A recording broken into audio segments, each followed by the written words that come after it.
Welcome back to the channel. My name is Stephen Howson, and this is 5 things that we learned watching Manchester United struggle to beat Norwich. In at number 1, then, Ronaldo scores goals. 60th career hat-trick for Cristiano Ronaldo. Just the 60 hat-tricks for me. 10 of those have come at international level. 50 club hat-tricks. Absolutely bonkers. Went over 20 goals for the season. Well done to him for that. Joint third top scorer in the Premier League with crap service in a crap team. And a lot of people were saying that this guy's the problem. I'll give you this. He does just score goals. He doesn't offer a hell of a lot else when it comes to all-round gameplay, but he does actually put the ball in the back of the net, and you can't knock him for that. Number 2, defensively, awful. And I mean awful. We are a calamity. There is no other word for it. It's embarrassing. We are seeing Norwich create chances at will. We identified in the preview exactly how they were going to create a chance. They literally scored by doing exactly what we said they were going to do. They have got the worst goal-scoring record in the league by a long way, and we made them look like a 2008 Barcelona. The centre-back pairing were absolutely shocking. Some people seemingly disagreed with my analysis of Maguire. I don't know how. All I said was he doesn't scan. And I'm not just saying, oh, he doesn't scan enough. I'm talking he does not scan. You just don't see him do it. He's just fixated on the ball. He hasn't got a clue what the picture of the box is around him. And for me, that's a massive, massive issue. Massive issue. We're very easy to play against. There's zero positional awareness from anybody. Yes, they might not have got a screen in front of them because Pogba wasn't dropping in. But I demand more from over 150 million pounds worth of a backline and a defence. Number 3, top 4 is somehow still on. This is the worst top 4 race in history. Honestly, it's laughable. Manchester City and Liverpool might be great teams on an international level, but below that, and maybe even Chelsea are decent on an international level, but below that, the rest of the league is comically bad. Comically bad. You know, people want to wank themselves off about some of the points tallies that the teams are getting. We are shit. And look where we are. Arsenal and Spurs are trying to out-Spurs themselves to not get into the top 4.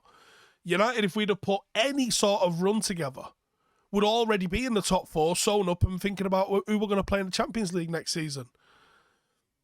I look at our remaining fixtures and I see far too many banana skins for me to sit here and confidently proclaim we're getting top 4.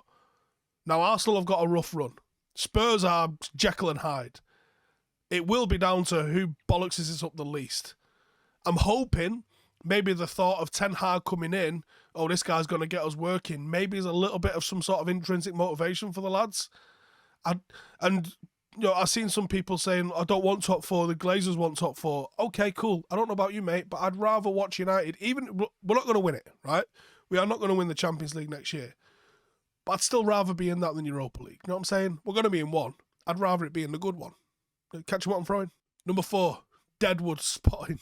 Pogba, Lingard, Mata, all featured. Probably all leaving in the summer. Include Matic in that one as well. Club needs to get to a situation where we have players that are all in with us, where we have players that are committed to Manchester United, and sometimes that might mean playing the youth.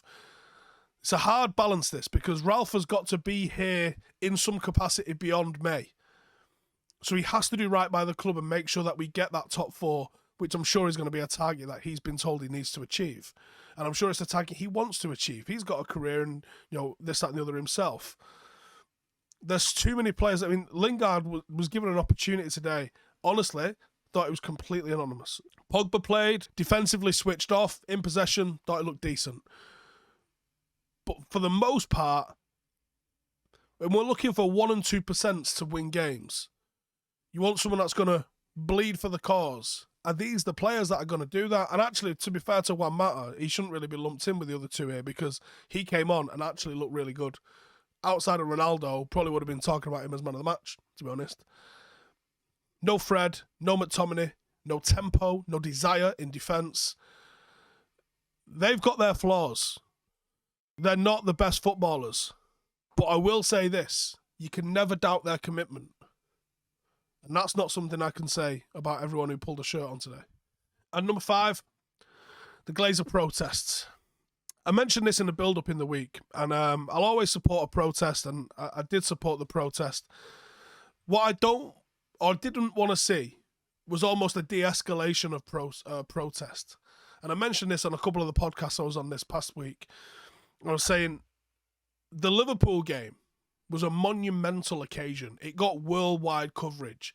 United were threatened with point deductions. The club shit themselves. They put barricades up. They were talking about trying to meet the fans, trying to appease the fans. They'd laugh their cock off at that today. The ground was 90-95% full. The concourse outside looked like it had a lot of people on it. But then when you see the pictures on telly and you go, actually, it barely looked like anyone had done it.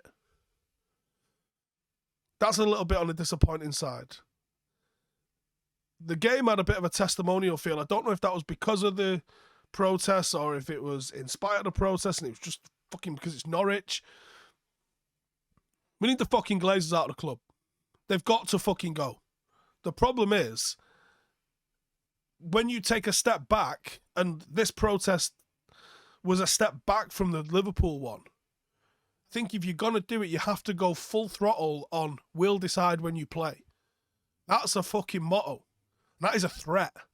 And that is something that I think would have United's bosses, United's owners, shitting themselves. I think when you go, look, we'll do a 17-minute protest, I honestly don't think they give a fuck. I don't think it even registers on their radar. I think if you're going to do it, it has to be like the Liverpool one. It has to be preventing the team leaving the hotel. It has to be getting into Carrington. It has to be getting onto the pitch like what's happened in the Liverpool game. That's what needs to happen. And until it happens like that, I'd be very, very surprised. You have to shock them. And I think there's been protests like this literally for 17 years on this sort of level of this sort of magnitude. Loads of them. Before we bought them, they were more intense than this. And they still bought us. And then they flared up periodically. 2010, they were huge and they were very vocal. We had David Beckham wearing green and gold and we had massive banners inside the ground. Mad, it was 12 years ago. Nothing's fucking changed. I'll support any sort of vocal protest against these fucking leeches. But I think you're going to have to ramp it up if that's where it needs to be.